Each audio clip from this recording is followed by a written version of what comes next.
Hello everyone, welcome to Genit education. My name is Pratiksha Tamrakar और आज हम करने वाले हैं chemistry some basic concepts of chemistry के पार्ट 2। लास्ट हमने देखा था, लास्ट पार्ट में हमने लॉ ऑफ केमिकल कॉम्बिनेशंस देख लिए थे। उसमें से हमने 3 लॉज किए थे, ठीक। First conservation of mass, second law of definite proportion, third is law of multiple proportion. तो आज की इस वीडियो में हम law of reciprocal proportion and the Gay Lussac law के बारे में डिस्कस करेंगे और एक थ्योरी है डॉल्टन्स थ्योरी, उसके बारे में भी हम आज डिस्कस करने वाले हैं। ओके, तो चलिए स्टार्ट करते हैं आज का लेक्चर। तो हमारा 4th लॉ है लॉ ऑफ रेसिप्रोकल प्रोपोर्शन। तो लॉ ऑफ रेसिप्रोकल प्रोपोर्शन क्या बोलता है? सबसे पहले तो ये किसने दिया था? रिचर्ड ने दिया था इन 1792। तो अब ये लॉ क्या बोलता है कि the ratio of the masses of 2 elements A and B, okay, कोई 2 एलिमेंट है उनके मासेस का रेशियो कब? Which combine separately with a fixed mass of the third element C. कब? जब वो किसी थर्ड एलिमेंट से कंबाइन करते हैं सेपरेट सेपरेट, ठीक। The ratio of masses of 2 elements A and B which combine separately with a fixed mass of third element C, ठीक, is either the same or some simple multiple of the ratio, either the same or some multiple of the ratio of masses in which A and B combine directly with each other, okay। तो जब कोई 2 elements हैं, 2 elements combine कर रहे हैं किसी third element सी से, तो वो जब दोनों सी से कंबाइन करेंगे तो कुछ 2 प्रोडक्ट्स बनाएंगे। तो उन दोनों प्रोडक्ट्स में जो ए और बी के मास का रेशियो होगा वो या तो इक्वल होना चाहिए या तो सिंपल मल्टीपल होना चाहिए। किसके? जब ए और बी दोनों डायरेक्टली एक दूसरे से रिएक्ट करेंगे और कुछ कंपाउंड बनाते हैं तो उसके इक्वल उस कंपाउंड में जो ए और बी के मास का रेशियो होगा उसके इक्वल होना चाहिए, ठीक। तो चलिए एक एग्जाम्पल से समझते हैं। आई नो ये थोड़ा कंफ्यूजिंग लॉ है बट हम 2-3 एग्जाम्पल्स करेंगे, इससे आपको ये लॉ बहुत अच्छे से क्लियर हो जाएगा। तो एक एग्जाम्पल देखते हैं। एग्जाम्पल क्या है, ठीक। सबसे पहले हम दो एलिमेंट्स ले लेते हैं। सपोज हम लेते हैं कार्बन और सेकेंड एलिमेंट लेते हैं, यहाँ लिख लेते हैं कार्बन, और हम सेकेंड एलिमेंट लेते हैं सल्फर, ओके। ये 2 एलिमेंट हो गए ए और बी, कार्बन और सल्फर। अब ये किससे रिएक्ट कर रहे हैं? थर्ड एलिमेंट ऑक्सीजन से रिएक्ट कर रहे हैं। तो जब कार्बन ऑक्सीजन से रिएक्ट करता है तो क्या फॉर्म करेगा? Carbon dioxide. और जब सल्फर ऑक्सीजन से रिएक्ट करेगा तो क्या फॉर्म करेगा? सल्फर डाइऑक्साइड, ठीक। तो कार्बन डाइऑक्साइड में कार्बन और ऑक्सीजन के मास का रेशियो कितना है? 12:32, ठीक। और सल्फर डाइऑक्साइड में सल्फर और ऑक्सीजन के मासेस का रेशियो कितना है? सल्फर का मास कितना होता है? 32 बाय पार्ट्स एंड ऑक्सीजन का कितना हो गया? 32, ठीक। तो ratio of masses of carbon and sulphur when they combine separately with oxygen, okay. कितना हो जाएगा? Carbon ratio oxygen when they combine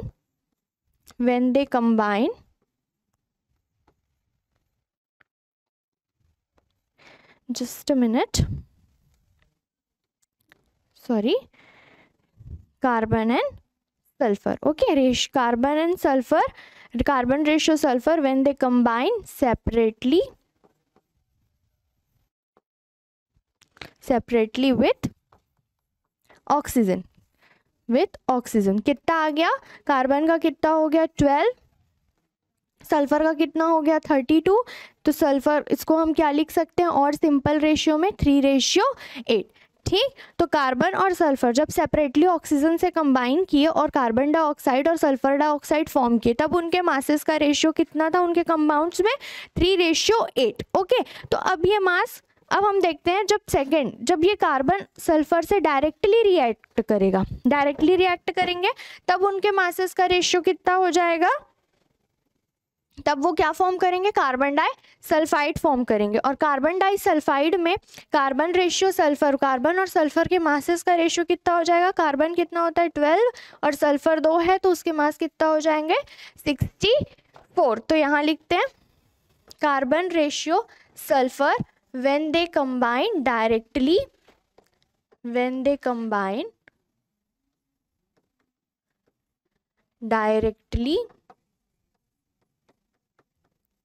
with each other. ठीक, तब कितना मास था उनका 12:64 विच इज इक्वल्स टू 3:16। तो यहाँ पर देखिए जब कार्बन और सल्फर अलग अलग किसी थर्ड एलिमेंट से जब कंबाइन हुए और फॉर्म किए कार्बन डाइऑक्साइड और सल्फर डाइऑक्साइड, तो उनके जो मासेस थे कार्बन डाइऑक्साइड और सल्फर डाइऑक्साइड में, कार्बन और सल्फर के जो मास का रेशियो था वो कितना था 3:8।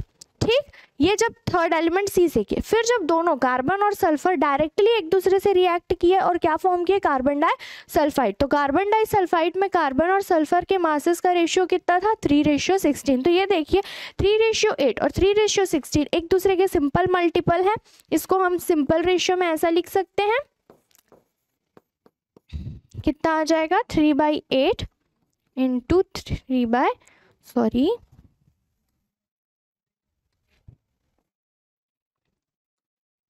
16/3, 3 3 8 1 जा 8 2 जा, तो इनका सिंपल रेशियो कितना आ जाएगा 2:1। तो यही हमारा लॉ ऑफ रेसिप्रोकल प्रोपोर्शन कहता है कि when the ratio of masses of two elements A and B which combine separately with a fixed mass of third element C। तो यहाँ पर क्या हुआ, कार्बन और सल्फर दोनों A and B दो एलिमेंट हो गए, थर्ड एलिमेंट ऑक्सीजन हो गया। ये दोनों ने सेपरेटली जब एक दूसरे से जब ऑक्सीजन से रिएक्ट किया तो क्या बनाया कार्बन डाइऑक्साइड और सल्फर डाइऑक्साइड। इसमें इनके मासेस का रेशियो कितना था 3:8 था। ठीक, अब ये 3:8 जो मास आया है वो किसके इक्वल होना चाहिए या सिंपल मल्टीपल होना चाहिए, जब कार्बन और सल्फर दोनों एक दूसरे से कंबाइन करते हैं, डायरेक्टली कंबाइन करते हैं और फॉर्म करते हैं क्या कार्बन डाइसल्फाइड। तो कार्बन डाइसल्फाइड में कार्बन और सल्फर के जो मासेस का रेशियो उनके या तो इक्वल होना चाहिए या तो सिंपल मल्टीपल होना चाहिए। तो हमने देखा कि जब कार्बन और सल्फर रिएक्ट किए और उनके मासेस का रेशियो कितना है 3:16 which is a simple multiple of 3:8। ठीक, तो यही था हमारा लॉ ऑफ रेसिप्रोकल प्रोपोर्शन, जिसमें अगर कोई दो एलिमेंट्स हैं वो किसी थर्ड एलिमेंट सी से रिएक्ट करते हैं, तो जब दो एलिमेंट्स सी से रिएक्ट किए तो कुछ कंपाउंड फॉर्म किए, तो उन दोनों कंपाउंड में जो ए और बी के मासेस का रेशियो होगा, ठीक, उन दोनों कंपाउंड में जो ए और बी के मासेस का रेशियो होगा वो इक्वल होना चाहिए किसके, जब ए और बी डायरेक्टली एक दूसरे से रिएक्ट करेंगे और कंपाउंड फॉर्म करेंगे, तो उस कंपाउंड में जो ए और बी का मास होगा उसके मास के इक्वल होना, मासेस के रेशियो के इक्वल होना चाहिए या तो सिंपल मल्टीपल में होना चाहिए। ठीक, तो एक और एग्जाम्पल देखते हैं इस लॉ का। So the next example is the element carbon and oxygen. Okay, the element carbon and oxygen combine separately with third element hydrogen to form methane, CH4 and water, and they combine directly with each other to form carbon dioxide. Okay, तो क्या हो रहा है यहाँ पर कि जब carbon, हमने दो एलिमेंट्स लिया कार्बन और ऑक्सीजन, वो किससे रिएक्ट कर रहे हैं थर्ड एलिमेंट हाइड्रोजन से। तो जब कार्बन हाइड्रोजन से रिएक्ट किया तो वो क्या फॉर्म किया मेथेन, और जब ये हमने कार्बन लिया और ये हमने ऑक्सीजन लिया, कार्बन और ऑक्सीजन किससे कंबाइन हो रहे हैं थर्ड एलिमेंट हाइड्रोजन से। तो जब कार्बन और हाइड्रोजन कंबाइन होंगे तो क्या बनेगा CH4 मेथेन, मेथेन बनेगा, और हाइड्रोजन और ऑक्सीजन कंबाइन होंगे तो बनेगा वाटर। तो मेथेन में कार्बन और देखिए मेथेन में H/C, हाइड्रोजन और कार्बन के मासेस का रेशियो कितना है 4:12, और जब H2O फॉर्म हुआ तो वहां पर हाइड्रोजन और ऑक्सीजन के मासेस का रेशियो कितना है 2:16।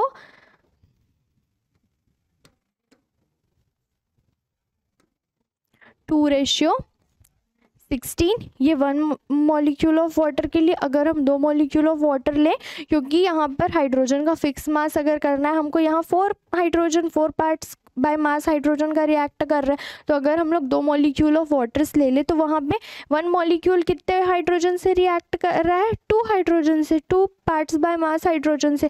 तो 2 मॉलिक्यूल्स कितने करेंगे 4 parts by mass of hydrogen से। तो ये किसके इक्वल हो जाएगा 4:32। ठीक, तो यहाँ पर देखते हैं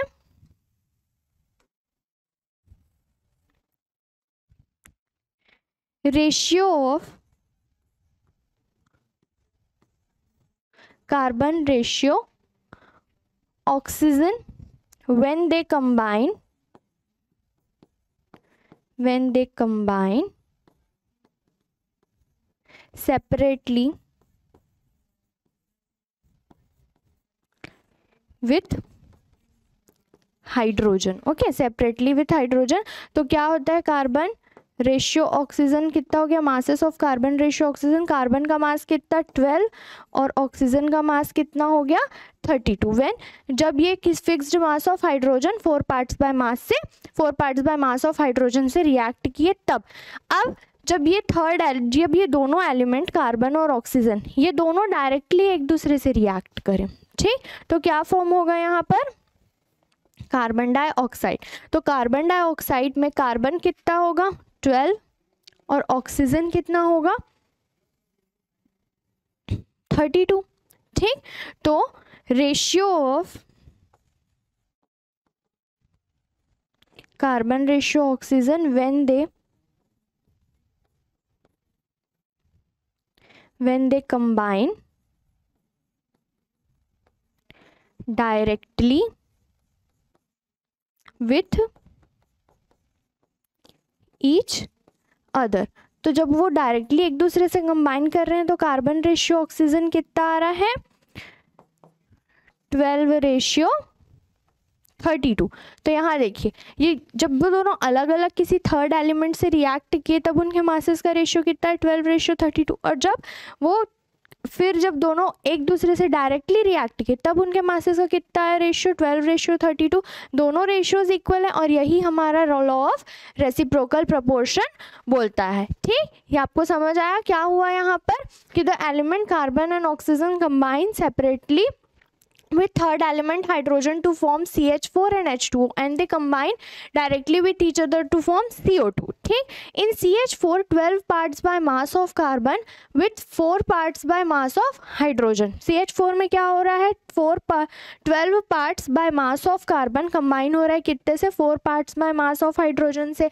in H2O 12 parts by mass of hydrogen combine with 16 parts by mass of oxygen.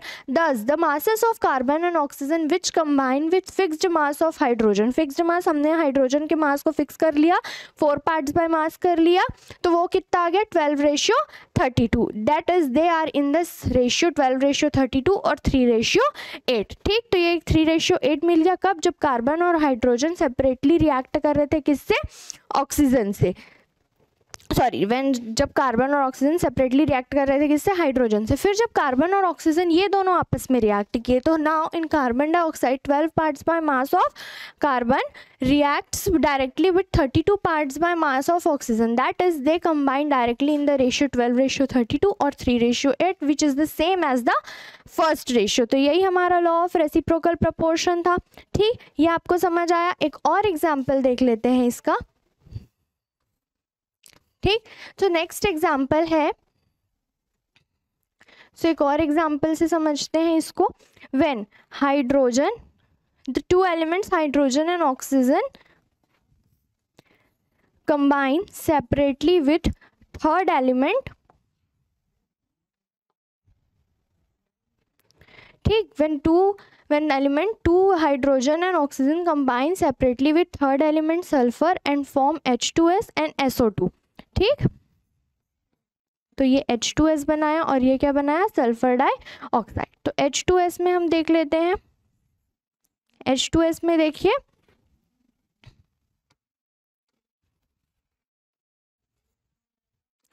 H2S में हाइड्रोजन कितना 2, सल्फर कितना 32, यहाँ पर 32 और ऑक्सीजन कितना 32.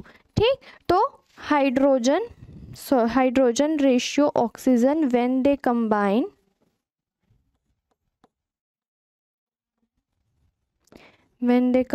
With sulphur. ओके, तो ये कितना आ गया 2:32. ठीक, when they combine directly with each other to form H2O. तो जब ये H2O फॉर्म करते हैं तो यहाँ पर क्या आता है,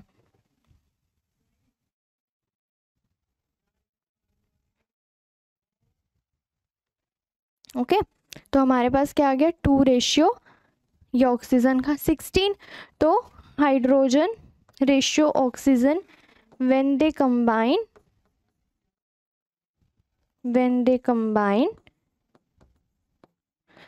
directly with each other। जब ये दोनों एक दूसरे से डायरेक्टली कंबाइन करते हैं तो हाइड्रोजन रेशियो ऑक्सीजन कितना आता है 2:16।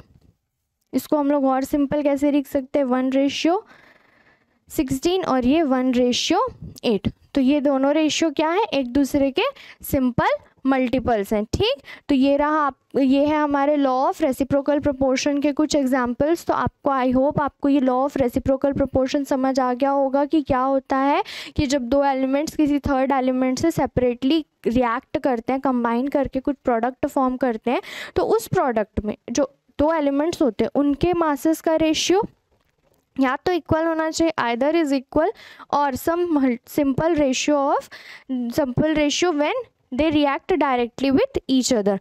तो जब भी दोनों डायरेक्टली एक दूसरे से रिएक्ट करें हाइड्रोजन और ऑक्सीजन तो उनके कंपाउंड बना वाटर, तो उसमें हाइड्रोजन और ऑक्सीजन के मासेस का रेशियो कितना था 12:16। तो ये देखिए ये दोनों जो रेशियो हैं वो एक दूसरे के सिंपल मल्टीपल है और ये है हमारा लॉ ऑफ रेसिप्रोकल प्रोपोर्शन। तो नेक्स्ट अब हम लॉ पढ़ने वाले हैं विच इज लॉ ऑफ गे-लुसाक या गे-लुसाक लॉ ऑफ गैसियस वॉल्यूम। ठीक, तो हमने अभी तक जितने भी लॉ पढ़े, हमने 4 लॉ पढ़े, वो चारों लॉ किसके रिलेट कर रहे थे, मास से रिलेट कर रहे थे। ठीक, लॉ ऑफ कंजर्वेशन में भी मास बोला था, फिर डिफाइनाइट प्रोपोर्शन में भी मास का फिक्स्ड वॉल्यूम आया, फिक्स्ड रेशियो आया था, फिर थर्ड मल्टीपल प्रोपोर्शन में भी उसी टाइप का था और रेसिप्रोकल में भी मास ही यूज़ हो रहा था। ठीक, लेकिन ये सिर्फ एक ही ऐसा लॉ है गे-लुसाक लॉ जो वॉल्यूम्स के लिए है, ठीक, और गैसेस के लिए। तो जो गे-लुसाक लॉ है वो सिर्फ किस पे एप्लीकेबल होगा, ओनली गैसियस रिएक्टेंट पे। ओके, जब आपका प्रोडक्ट रिएक्टेंट और प्रोडक्ट गैस है तभी आप इस लॉ को उस पर अप्लाई करेंगे, अदरवाइज वो वहाँ पर अप्लाई नहीं होगा। तो हम देखते हैं ये क्या है। This law was given by Gay Lussac in 1808। ठीक, तो ये लॉ क्या बोलता है, व्हेन गैसेस रिएक्ट टुगेदर, जब गैसेस एक दूसरे से रिएक्ट करती हैं, when gases react together they always do so in volume which bear a simple ratio to one another and to the volumes of the product if these are also gases provided all measurement of volumes are done under similar conditions of temperature and pressure। ठीक, तो अब ये law क्या बोलता है कि जब gases react करती हैं तो वो जो उनका वॉल्यूम होता है एक सिंपल होल नंबर रेशियो में होता है, और अगर इनसे जो प्रोडक्ट फॉर्म हो रहा है वो भी गैसियस स्टेट में है तो उस प्रोडक्ट का भी जो वॉल्यूम होगा वो भी इनके साथ ही एक सिंपल रेशियो में होता है। ठीक, ये आपको समझ आया कि कब, जब सारे टेम्परेचर और प्रेशर्स कंडीशन क्या हो, सिमिलर हो। ठीक, तो क्या होगा जब हम रिएक्शन करा रहे हैं और उसमें प्रेशर और जो टेम्परेचर है वो सिमिलर है, okay, constant temperature and pressure है, तो उस कंडीशन पर जब गैसेस रिएक्ट करती हैं तो जो उनका वॉल्यूम होता है, जिस वॉल्यूम में भी वो रिएक्ट करेंगी वो एक सिंपल होल नंबर रेशियो में होगा, और अगर प्रोडक्ट भी गैस होता है तो वो भी इन वॉल्यूम के साथ में सिंपल होल नंबर रेशियो में ही होगा। ठीक, तो एक एग्जांपल लेते हैं, अगर हम 2 गैसेस लेते हैं, ये A और ये B, इससे क्या बन गया C। ठीक, तो यहाँ पर देखिए कोफिशिएंट 1, यहाँ कोफिशिएंट 1, तो अगर यहाँ पर 2C बन गया। ठीक, तो अगर यहाँ पे 1 वॉल्यूम इसका रिएक्ट कर रहा है, इसका भी 1 वॉल्यूम रिएक्ट कर रहा है, ये सारे गैसेस है, ओके, ये भी गैसियस फॉर्म में है, तो इसका 1 वॉल्यूम, उस B का भी 1 वॉल्यूम, और प्रोडक्ट क्या फॉर्म हुआ C, तो ये कितना वॉल्यूम हुआ 2 वॉल्यूम। तो यहाँ देखिए 1:2, तो ये 1:2 एक सिंपल होल नंबर रेशियो में है, तो यहाँ पे 2 रिएक्टेंट वो जब उन्होंने रिएक्ट किया तो एक सिंपल होल नंबर रेशियो में थे, तो उससे जो प्रोडक्ट फॉर्म हुआ तो वो प्रोडक्ट भी क्या था, उनके वॉल्यूम भी सिंपल होल नंबर रेशियो में थे। तो यही हमारा गे-लुसाक लॉ कहता है कि जब गैसेस रिएक्ट करती हैं और प्रोडक्ट फॉर्म करती है तो रिएक्टेंट और जो प्रोडक्ट होता है उनके वॉल्यूम्स जो होते हैं वो सिंपल होल नंबर रेशियो में रहते हैं। ठीक, तो एग्जाम्पल देखते हैं, combination between hydrogen and chlorine. ठीक, combination between hydrogen and chlorine, तो क्या हो जाएगा H2 यहाँ आपको G बताना पड़ेगा स्टेट की ये गैसियस फॉर्म में है, प्लस Cl2 क्या फॉर्म कर रहा है 2HCl, ये भी किस फॉर्म में है गैसियस फॉर्म में। तो यहाँ देखिए सामने कोफिशिएंट 1 लिखा है, तो सो इसका कितना वॉल्यूम 1 वॉल्यूम, इसका भी कितना वॉल्यूम 1 वॉल्यूम।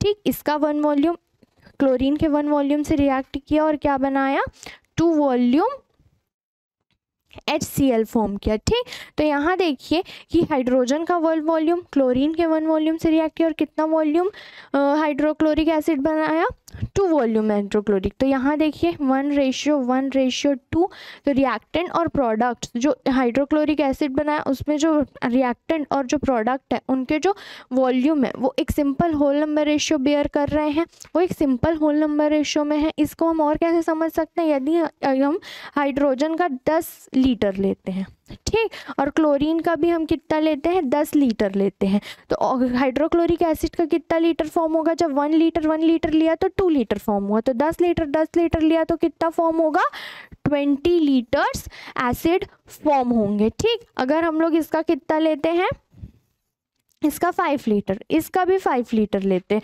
तो HCl कितना फॉर्म हो जाएगा 10 लीटर फॉर्म हो जाएगा। तो यहाँ देखिए ये भी एक किस सिंबल, ये सभी सिंपल होल नंबर रेशियो में है।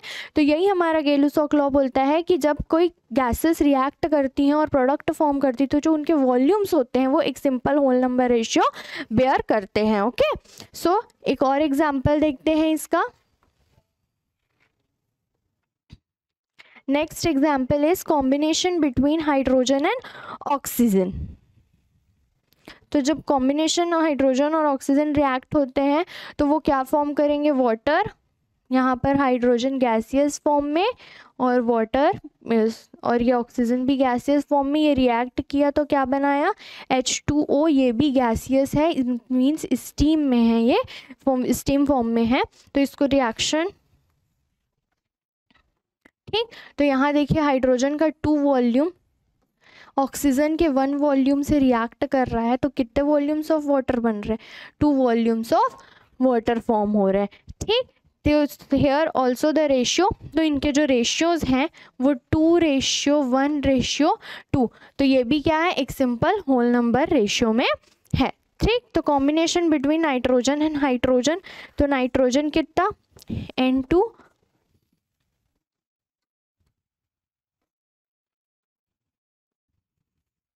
N2 प्लस 3H2 2NH3, तो ये गैसेस अमोनिया बनाया। तो यहाँ देखिए यहाँ नाइट्रोजन का कितना 1 वॉल्यूम, हाइड्रोजन का 3 वॉल्यूम और अमोनिया का कितना 2 वॉल्यूम फॉर्म हुआ। ठीक, तो जब 1 वॉल्यूम नाइट्रोजन किससे कंबाइन हो रहा है 3 वॉल्यूम ऑफ हाइड्रोजन से, तो कितने वॉल्यूम अमोनिया बन रहे हैं 2 वॉल्यूम्स ऑफ अमोनिया फॉर्म हो रहे हैं। तो यहाँ पर इनका रेशियो देखिए कितना है 1:3:2, और ये कैसा है एक सिंपल होल नंबर रेशियो है। ठीक, तो यही हमारा गेलुसॉक लॉ था। ये लॉ जो होता है और कि सिर्फ गैसियस रिएक्टेंट और प्रोडक्ट होते हैं उस पर अप्लाई होता है। ये लॉ क्या बोलता है कि व्हेन रिएक्टेंट जो गैसेस रिएक्टेंट और प्रोडक्ट कंबाइन होती हैं और कंबाइन करती हैं तो उनके जो वॉल्यूम्स के रेशियो होते हैं वो एक सिंपल होल नंबर रेशियो में होते हैं। ये सिंपल सा एक लॉ है। ठीक, तो यहाँ पे हमने एग्जांपल्स देखे, हाइड्रोक्लोरिक एसिड का देखा, वाटर का देखा और अमोनिया का देखा। ठीक, तो आई होप आपको गेलुसॉक लॉ जो है वो समझ आ गया होगा। ठीक है, सो अब हमारा नेक्स्ट टॉपिक है Dalton's theory. Okay, Dalton's atomic theory. तो ये डॉल्टन्स एटॉमिक थ्योरी आई क्यों? ठीक, तो उस समय अब तक एटम्स मिल गए थे, मॉलिक्यूल्स पता चल गए थे, तो एटम्स मॉलिक्यूल इन सब के structure, law of combination, law of chemical combination, compounds, mixture, इन सब को बहुत अच्छी तरह से डिस्क्राइब करने के लिए डॉल्टन ने अपनी एक थ्योरी दी जिसको हम बोलते हैं डॉल्टन्स थ्योरी। तो इस डॉल्टन्स थ्योरी के जो मेन पॉइंट्स थे, इसका फर्स्ट पॉइंट है matter is made up of extremely small indivisible particles called atom. ठीक, तो जो मैटर होता है वो इस एक्सट्रीमली स्मॉल इंडिविजिबल पार्टिकल से मिलकर बना हुआ होता है जिसको हम क्या बोलते हैं एटम बोलते हैं। ठीक, सेकंड उनका पोस्टुलेट था कि atoms of the same element are identical in all respect, that is size, shape and mass. जो एटम्स होंगे, ठीक, एक एलिमेंट के जो एटम होगा, उसके सारे एटम जो होंगे वो क्या होंगे, आइडेंटिकल होंगे। मींस उनके शेप, साइज, मास, ये सभी क्या होने चाहिए, इक्वल होने चाहिए। ठीक, फर्स्ट उन्होंने क्या बोला कि जो मैटर होता है वो एक्सट्रीमली स्मॉल पार्टिकल से मिलकर बना हुआ होता है, जिसको हम क्या बोलते हैं, एटम। सेकंड उन्होंने क्या बोला कि same atoms of same element in all are identical in all respects. ठीक, तो जो सेम एलिमेंट होते हैं, तो एक ही एलिमेंट के जो बहुत सारे एटम्स होंगे वो क्या होने चाहिए, आइडेंटिकल होने चाहिए। मींस उनके जो शेप है, साइज है, मास है, वो सेम होना चाहिए। थर्ड उन्होंने क्या बोला, atom of different different elements have different masses, size and also possess different chemical property. Third उन्होंने बोला कि जो एटम्स होंगे, डिफरेंट डिफरेंट एलिमेंट के एटम्स होंगे, वो डिफरेंट डिफरेंट होने चाहिए। डिफरेंट डिफरेंट एलिमेंट्स के एटम्स भी क्या होने चाहिए, डिफरेंट होने चाहिए। सेम एलिमेंट का मैटर क्या होना, सेम एलिमेंट का एटम क्या होना चाहिए, सेम होना चाहिए, आइडेंटिकल होना चाहिए। लेकिन अगर कोई डिफरेंट डिफरेंट एलिमेंट लेते हैं हम, तो उसका जो एटम है वो डिफरेंट डिफरेंट होना चाहिए। मींस उनका शेप अलग होना चाहिए, साइज अलग होना चाहिए, मास भी अलग होना चाहिए, इवन उनकी केमिकल प्रॉपर्टी भी अलग होनी चाहिए। फोर्थ उन्होंने बोला कि एटम ऑफ द सेम और different element combine together to form compound atoms now called as molecule. तो उन्होंने क्या बताया कि जो एटम्स होते हैं, सेम मॉलिक्यूल के भी हो सकते हैं, सेम एलिमेंट के भी हो सकते हैं, और डिफरेंट एलिमेंट के भी हो सकते हैं। तो जब सेम एलिमेंट और डिफरेंट एलिमेंट के एटम्स कंबाइन होते हैं तो कंपाउंड एटम फॉर्म करते हैं, जिसको आज हम क्या बोलते हैं, मॉलिक्यूल बोलते हैं। ठीक, नेक्स्ट उनका पोस्टुलेट था, नेक्स्ट उन्होंने बोला कि when atoms combine with one another to form compound atoms they do so in simple whole number ratio. ठीक, तो जब एटम्स कंबाइन होते हैं डिफरेंट डिफरेंट एलिमेंट्स के, तो वो एक सिंपल होल नंबर रेशियो में होते हैं। जैसे हाइड्रोजन और ऑक्सीजन रिएक्ट किया तो क्या फॉर्म कर दिया, H2O। तो H2O वो किस रेशियो में होते हैं, 1:2:1, इस रेशियो में होते हैं। तो सिंपल होल नंबर रेशियो में उनका कॉम्बिनेशन होता है। ठीक, तो when atoms combine with one another to form compound atoms molecules they do so in simple whole number ratio. जैसे कि H2O में हाइड्रोजन और ऑक्सीजन कितने रेशियो में, 2:1, 2 हाइड्रोजन और 1 ऑक्सीजन रिएक्ट कर रहा है। उसके बाद क्या है, 6th है, atoms of 2 element when may combine in different ratio to form more than one compound। ठीक, जो एटम्स होते हैं दो डिफरेंट एलिमेंट्स के, उन लोग डिफरेंट डिफरेंट रेशियोज़ में भी कंबाइन कर सकते हैं। जैसे कि सल्फ़र जब कंबाइन करता है ऑक्सीजन से, तो वो सल्फ़र डाइऑक्साइड और सल्फ़र ट्राईऑक्साइड बनाता है। जो यहाँ पे सल्फ़र डाइऑक्साइड में वो किस रेशियो में होता है, 1:2 में, 1 सल्फ़र 2 ऑक्सीजन एटम्स। यहाँ पर सल्फ़र ट्राईऑक्साइड में 1 सल्फ़र एटम 3 ऑक्सीजन से एटम कंबाइन करते हैं। तो इनके जो रेशियो होते हैं वो एक चेंज भी हो सकते हैं, डिफरेंट रेशियो में भी कंबाइन करेंगे ये। 7th उन्होंने बोला कि an atom is the smallest particle that takes part in a chemical reaction. तो जो एटम होता है किसी भी मैटर का, वो एक स्मॉलेस्ट पार्टिकल होता है, और यही स्मॉलेस्ट पार्टिकल जो होता है केमिकल रिएक्शंस में पार्टिसिपेट करता है। नेक्स्ट उन्होंने बोला कि an atom can neither be created nor be destroyed. हम एटम को कभी भी ना तो क्रिएट कर सकते हैं और ना ही डिस्ट्रॉय कर सकते हैं। तो फर्स्ट उन्होंने बोला कि जो एटम होता है, matter is made up of any extremely indivisible particle. ठीक, तो मैटर जो होता है वो किससे बना हुआ होता है, एक्सट्रीमली स्मॉल इंडिविजिबल पार्टिकल से बना होता है, जिसको हम क्या बोलते हैं, एटम बोलते हैं। जो सेम एलिमेंट्स होते हैं उनके जो एटम्स होते हैं वो आइडेंटिकल होने चाहिए। ठीक, जो डिफरेंट एलिमेंट्स होंगे उनके एटम्स क्या होने चाहिए, डिफरेंट डिफरेंट होने चाहिए। जब एटम्स कंबाइन होते हैं डिफरेंट एलिमेंट्स के, तो क्या फॉर्म करते हैं, वो कंपाउंड एटम्स, जिनको हम क्या बोलते हैं, मॉलिक्यूल्स बोलते हैं। फिर उन्होंने बोला कि जब ये एटम्स कंबाइन करते हैं डिफरेंट एलिमेंट के, तो ये जो कंबाइन होते हैं वो एक फिक्स्ड होल नंबर रेशियो में कंबाइन होते हैं। ठीक, फिर नेक्स्ट उन्होंने बोला कि जब एटम्स कंबाइन होते हैं, दो एलिमेंट्स अगर कंबाइन कर रहे हैं, 2 एलिमेंट्स के एटम कंबाइन कर रहे हैं, तो वो डिफरेंट रेशियो में भी कंबाइन कर सकते हैं, जैसे SO2 और SO3। फिर नेक्स्ट उन्होंने बोला कि जो स्मॉलेस्ट पार्ट होता है मैटर का, एटम, वही केमिकल रिएक्शन में पार्टिसिपेट करता है। नेक्स्ट कि atom neither be created nor be destroyed. हम एटम को ना ही क्रिएट कर सकते हैं और ना ही ही डिस्ट्रॉय कर सकते हैं। ठीक, तो ये था डाल्टन्स का एटॉमिक थ्योरी। फिर ये थ्योरी उस टाइम पर बहुत अच्छी थी, लेकिन बाद में क्या हुआ, बहुत से साइंटिस्ट आने लगे 20th सेंचुरी में, इलेक्ट्रॉन, प्रोटॉन्स, न्यूट्रॉन्स, बहुत सारी खोज होने लगी। तब ये जो थ्योरी थी उसके कुछ ड्रॉबैक्स भी मिले। तो देखते हैं इनके लिमिटेशंस। तो डाल्टन्स थ्योरी के लिमिटेशंस क्या थे?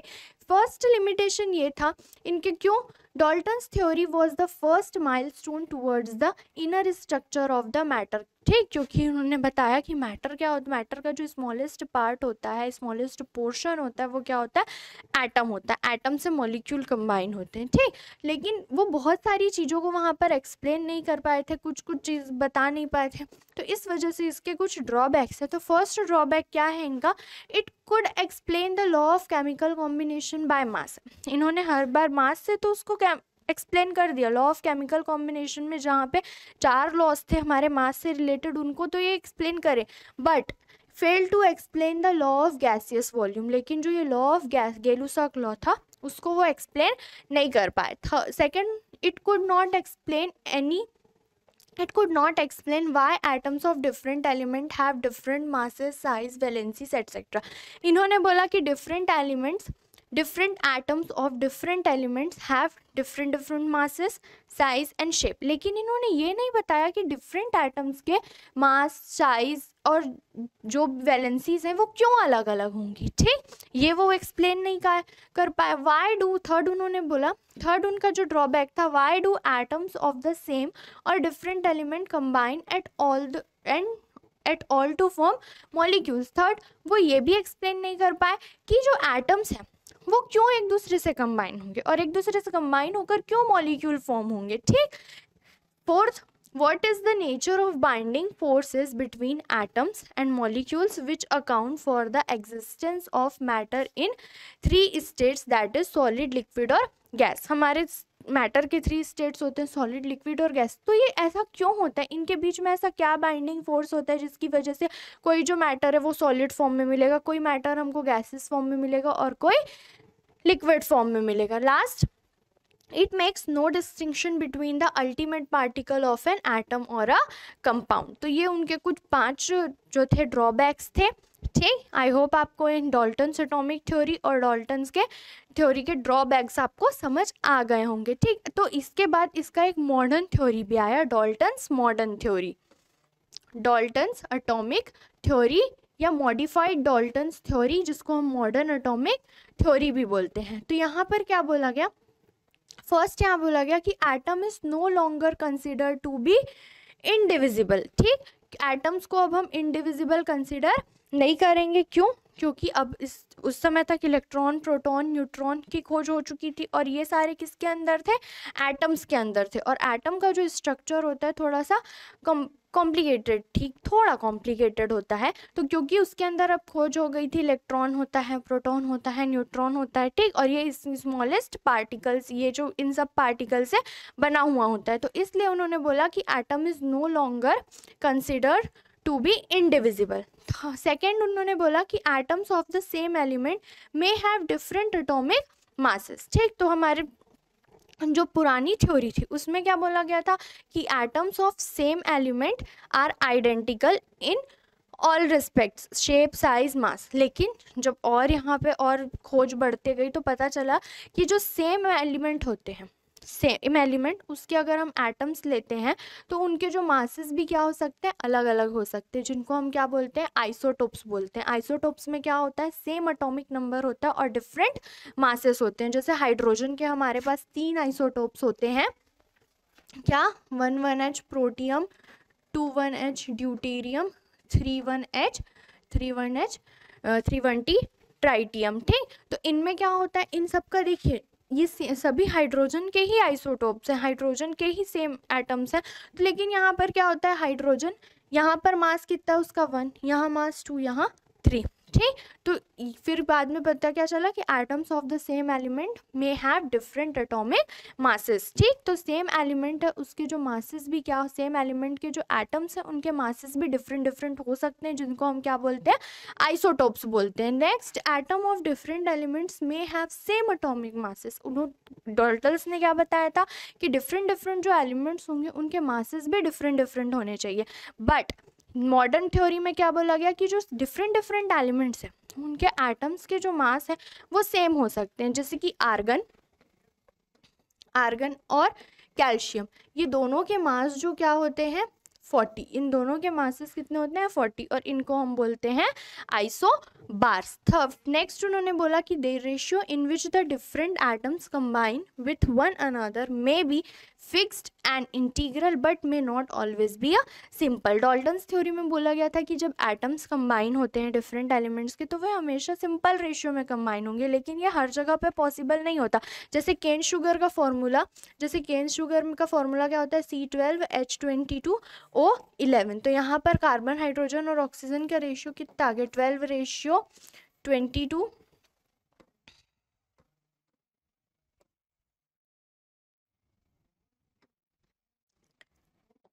12:22:11, तो ये सिंपल रेशियो नहीं है, ये तो इस तरह के रेशियो में भी कंपाउंड फॉर्म हो सकते हैं। नेक्स्ट था कि atom is the smallest particle that takes part in a chemical reaction, ये उसमें भी बताया गया था और मॉडर्न थ्योरी में भी यही है कि एटम ही है जो स्मॉलेस्ट पार्टिकल है जो किसी भी केमिकल रिएक्शन में पार्टिसिपेट करता है। Atom is no longer indestructible transmutation, वहाँ क्या बोला गया था कि atom neither be created nor be destroyed, but ये क्या हो गया जब हम न्यूक्लियर रिएक्शंस करते हैं तो न्यूक्लियर रिएक्शन से हम एक एटम को दूसरे एटम में चेंज कर सकते हैं। हमने न्यूक्लियर फ्यूजन और न्यूक्लियर फिजन के बारे में पढ़ा हुआ, वहाँ पर चेंजेस होते हैं वहाँ न्यूक्लियस में।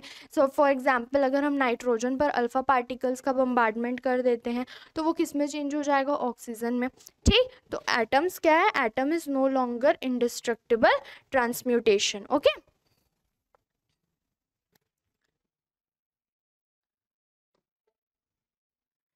तो आपको मॉडर्न डाल्टन्स थ्योरी समझ आ गई होगी, इसके postulates. So the next is Avogadro hypothesis, तो एक और साइंटिस्ट थे, इसे एवोगेड्रो लॉ भी बोल दिया जाता है।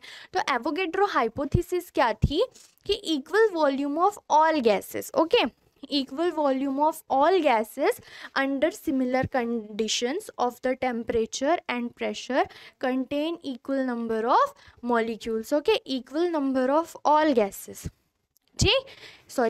equal volume of all gases under similar condition of temperature and pressure contain equal number of molecules। ठीक, आप इक्वल वॉल्यूम ले रहे हैं किसी भी गैस का, आपने सपोज कितना लिया, सपोज आपने हाइड्रोजन का 10 ml ले लिया, ठीक, और ऑक्सीजन का भी आपने कितना ले लिया 10 ml ले लिया। तो ये क्या बोलता है, equal volume of all gases, okay. तो यहाँ पर हमने हाइड्रोजन और ऑक्सीजन के इक्वल वॉल्यूम लिए 10 ml under similar condition of temperature and pressure. ठीक, तो सिमिलर कंडीशन होना चाहिए, वहाँ पर टेम्परेचर और प्रेशर सिमिलर होना चाहिए, contain equal number of molecules. तो वहाँ पे वो क्या करेंगे, इनमें जो नंबर ऑफ मॉलिक्यूल्स होंगे वो क्या होंगे, इक्वल होंगे। सपोज अगर हाइड्रोजन के 10 ml में x नंबर ऑफ मॉलिक्यूल्स हैं तो यहाँ भी कितने मॉलिक्यूल्स होंगे, x मॉलिक्यूल्स ही होंगे। ठीक, तो ये था हमारा एवोगेड्रो हाइपोथेसिस। जैसे सपोज यहाँ पर H2 गैस और Cl2 गैस, ये क्या बनाया 2HCl। ठीक, यहाँ हाइड्रोजन का कितना वॉल्यूम 1 वॉल्यूम, यहाँ हाइड्रोजन का कितना वॉल्यूम 1 वॉल्यूम, यहाँ 2 वॉल्यूम। तो सपोज हाइड्रोजन के कितने मॉलिक्यूल्स पार्टिसिपेट किए, यहाँ n मॉलिक्यूल्स पार्टिसिपेट किए, तो 1 वॉल्यूम में कितने molecules, n number of molecules. Cl2 का भी 1 वॉल्यूम यहाँ पर यूज़ कर रहे हैं तो वहाँ उसमें भी कितने नंबर ऑफ मॉलिक्यूल्स हो जाएंगे, n नंबर ऑफ मॉलिक्यूल्स। तो जब 1 वॉल्यूम रिएक्ट करके 2 वॉल्यूम बनाया तो यहाँ पर भी जब 2 वॉल्यूम HCl होगा तो उसमें कितने नंबर ऑफ पार्टिकल्स होंगे, 2n पार्टिकल्स होंगे। ठीक, तो यही क्या बोलता है हमारा equal volume of law of gases under similar condition of temperature and pressure contain equal number of molecules। Okay, तो जब गैसेस लेंगे हम लोग और उनके इक्वल वॉल्यूम्स होंगे तो उनके जो नंबर ऑफ मॉलिक्यूल्स होंगे वो क्या होंगे, सेम होंगे। जैसे यहाँ पर हाइड्रोजन और क्लोरीन का वॉल्यूम सेम था तो उनका n मॉलिक्यूल, इसका भी n मॉलिक्यूल, रिएक्ट करेगा तो कितना बनाएगा, 2n मॉलिक्यूल्स बना लेगा। जैसे कि यहाँ हाइड्रोजन हमने 10 ml लिया, सपोज 10 ml में x नंबर ऑफ मॉलिक्यूल्स है, और ऑक्सीजन का भी 10 ml लिया, उसमें भी कितने होंगे, x नंबर ऑफ मॉलिक्यूल्स ले लेते हैं। अगर हम लोग यहाँ पर 20 ml H2 कर देते हैं, 20 ml हाइड्रोजन ले लेते हैं, तो 10 ml में कितने नंबर ऑफ मॉलिक्यूल्स थे, x, तो 20 में कितने हो जाएंगे, 2x मॉलिक्यूल्स हो जाएंगे। ठीक, तो आई होप आपको एवोगैड्रो हाइपोथेसिस समझ आ गई होगी। जब हम मोल कॉन्सेप्ट पढ़ेंगे तो इसका और बहुत अच्छे से पढ़ेंगे इसे। ठीक, तो आज के वीडियो में बस इतना ही, मिलते हैं नेक्स्ट वीडियो में। Thank you.